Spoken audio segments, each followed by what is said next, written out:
You've changed my world. Well, you changed it. We focused upon it, and you caught up. Thank you. That's how it works. People say, "Oh, Abraham, I've been following you." And we say, we're following you. We're following you. You're launching the rockets. We're following the rockets. And then we stand there where you pointed us to be, and we hold the light for you to find. And when you do, acknowledge that that's what happened. I created this. I lined up with this. I'm living this. Thank you so much for that, because I'm getting good at this. Yeah. Yeah. And when things don't happen the way I expect them, I start to say, wait a minute. They always happen the way you expect them.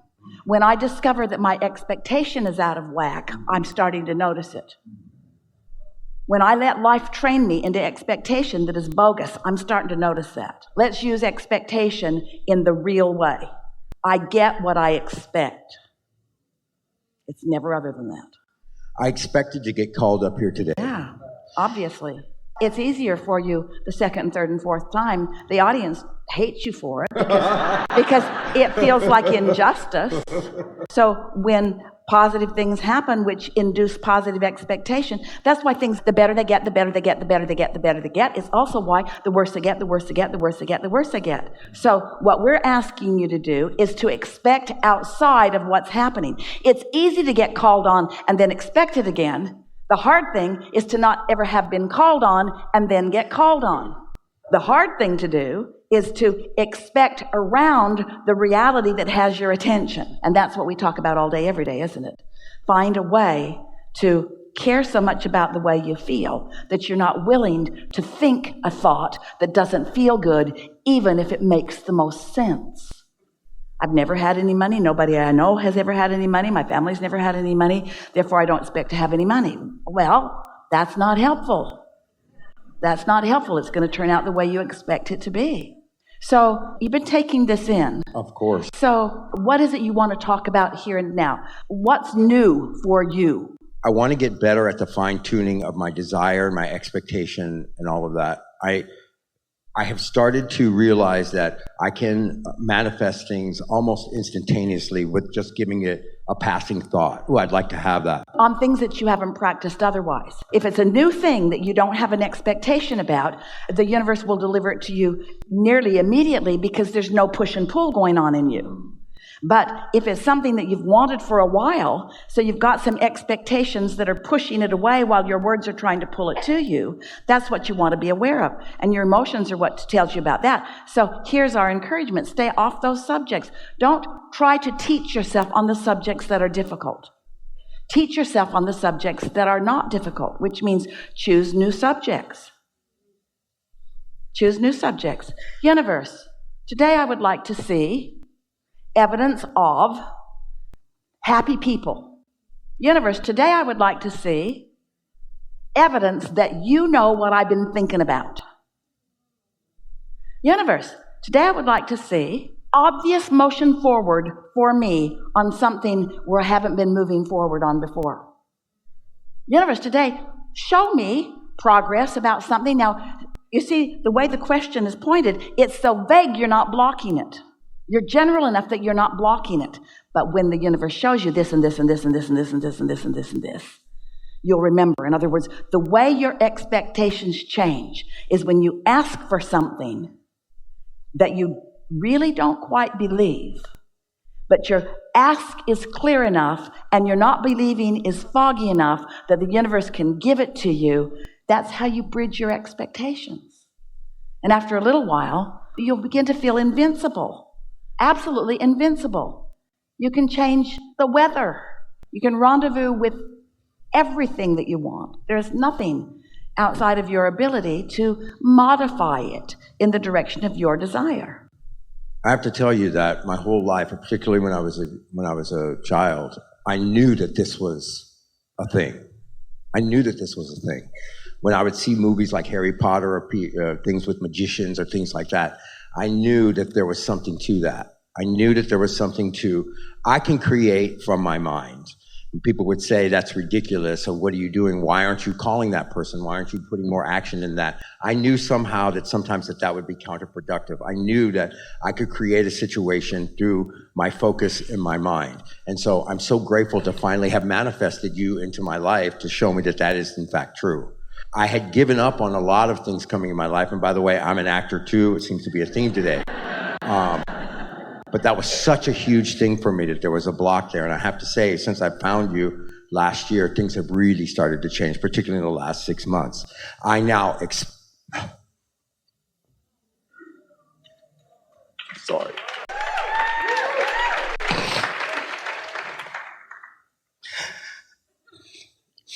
I have begun to expect my dreams to come true again. I wanted them so bad. But I realized that wanting them so bad almost made them out of reach. So now when I think about my desire to get a role or be on a show or whatever, I try to, and you'll tell me if this is correct or not, I try to bring that down to something that is closer to something that I manifest like that. I said, oh, of course I'd be calling for that. Of course I could get a part on that show. Of course I'm a good candidate for that movie. And that actually has started the gate to open where people are calling me in. When my agent tells me about a project, I will say to myself, and I don't say it to him, I'm going to get called in on that. I'm going to get called in on that. And I follow the impulses that come to me when I'm feeling good. So everything that you said here, really good. There's one tiny little bit of fine-tuning that we want to give you. And everyone's right here close with you, and so they're going to benefit from this too. When you caught your breath there for a moment, it was an indication that you had stronger desire than you did belief, just for a moment. And that's why it felt the way that it did. It amplified desire. And then the words that followed that experience, where you kind of choked up for a moment, were, I've wanted this so bad for so long. We just want to point something out that we pointed out about Esther's experience earlier. You're really going to like this. You're still doing, and so many people do it, you're wanting to influence or evoke from the universe, from the emotion of painful need than from joyful desire. And it worked with your mother. If you need a little, oh man, she's going to be right there. Humans sort of train you that way, to be just needy enough. But there's a power that's greater than that you want to practice. You want to come from love, not need. From love, not need.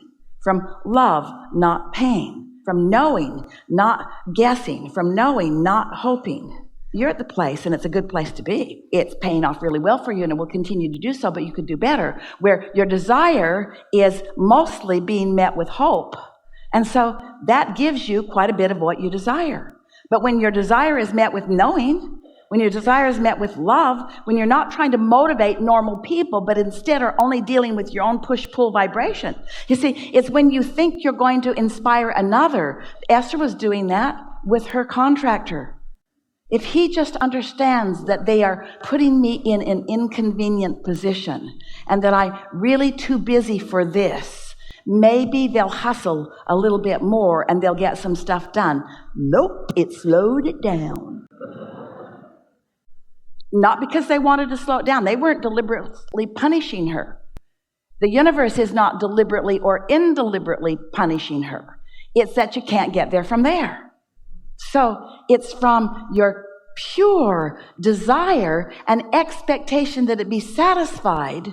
But you see, you don't want to appear to be that arrogant. Because when you're sure of yourself, lots of other humans who aren't sure of themselves are offended by your sureness. That's why when you hear the stories from the actors, they are so ready to tell you about their struggle. Because they want you to give them permission to have received the benefit if they're struggling. If I can present my struggle to you in an efficient enough way, you won't be mad at me for this now success. And a lot of you are doing that in a lot of ways because you're humaning. And because you're banking upon what other humans are doing, because they seem like they're the ones that are casting and calling, and it feels like they hold all the cards, but they don't hold any cards. You hold all the cards in your calling and refusing, in your push-pull. You hold all the cards. And you just caught yourself in that little holding something back that you really wanted. It was like wanting to evoke just a tiny little bit of sympathy from the universe, who will then shine a light on you more kindly. You kind of get what we're talking about? When the universe can't change the kindliness of the light that is shining because it couldn't be a more kindly light. The universe couldn't want more for you or believe more in you. Your inner being, which is what you're wanting to sync up with. Think of your inner being as your true agent, as your true employer, as your true holder of all the cards and all the goodies. Your inner being holds it all, and know you've got the part. You've got the part. It's a slam dunk. It's a done deal. Your inner being says yes, yes, yes, yes, yes, yes, yes, yes, yes. So who is it that you're pleading with? Those who hold no power. And in pleading with those who hold no power, you hold yourself in an expectation where you don't let in the power that your inner being's already laid out for you. It's the best we've ever said that. I get that. And that, what you saw a few minutes ago, is from me practicing that. You know, the more I would feel about something, I felt like the closer I was bringing it to me. But because of your teaching, it's like what I was talking about earlier, trying to bring that down to where it feels like the next logical Sherry said, step. and this is wisdom, put your basket out there far enough that when you hit it, you're thrilled by it, but not so far you don't believe it. So that's some of what you're talking about. Yeah, but, and I have to let go of that feeling being a feeling of creation, because that's not the feeling of creation. What do you mean? That feeling of like we're almost about to cry, you get emotional, I want this so much. You know, it's got a lot of resistance in it. Well, there's nothing wrong with it, because it does indicate the power of your desire. Okay. But it also indicates the power of your resistance. When you're demonstrating the power of your desire with no resistance, you're just obnoxious. You're just sure of yourself. And you're just worried about nothing. And you're just anticipating wonderful things. And you're walking around just waiting for the next thing to reveal itself to you. And you're ready for the revelation. And you're eager every day. Esther used to wonder, because we said so often, the universe will surprise and delight you. And she thought, how can that be? I can get how the universe can delight me. But why would it be a surprise if I create my own reality? And if I put each and everything in my vortex, then why am I going to be surprised? And we say, the timing of it is what surprises you. The timing and the combining of the things that you want. The things that you put into the vortex have been spun into this magnificent combining. And when you hold yourself, as you are beginning to do, steadily in that place of positive expectation, then there's just delight after delight after delight after delight. And so when someone meets you, you don't seem like an actor who is yearning for the job. You appear to them to be the actor that knows that he's got the job. Do you know why so many of the big projects cast the same actors? Because once they've been cast, they expect to be cast. So it seems like they only pick from them, or they mostly pick from them. But it's a vibrational thing. It's not like that. It's a vibrational thing. Of course, it's easier to expect it when it's happened to you. We started this conversation with those words. But you can, by understanding the laws of the universe and by demonstrating to yourself all day, every day, that you hold all the cards, you can then be that person who just expects things to go the way you want them to. Esther wants to say to her contractor and to the guy that's doing the gas pipe and to everybody else that's involved in any project that has anything to do with her, things always work out for me, so we're going to have a lot of fun together. Things always work out really well for me, and I bet they work out really well for you too. Won't it be fun for things to work out for the two of us while we're involved with each other? Isn't that a nice way to be? Things always work out for me, which means I always star in successful movies. Things always work out for me, which means I always join really good teams. Things always work out for me. Things go really good for me. I have vibrational winningness going on, is really what you're saying. And people want to hook up with that. That's why confidence is attractive to others. That's why coattails are a thing. When you're sure of yourself, everybody wants in on it. And when you're timid, if you're going, people think, anybody else more sure of themselves? Hey, doctor, I'd like you to remove this whatever it is that I don't want in my body. I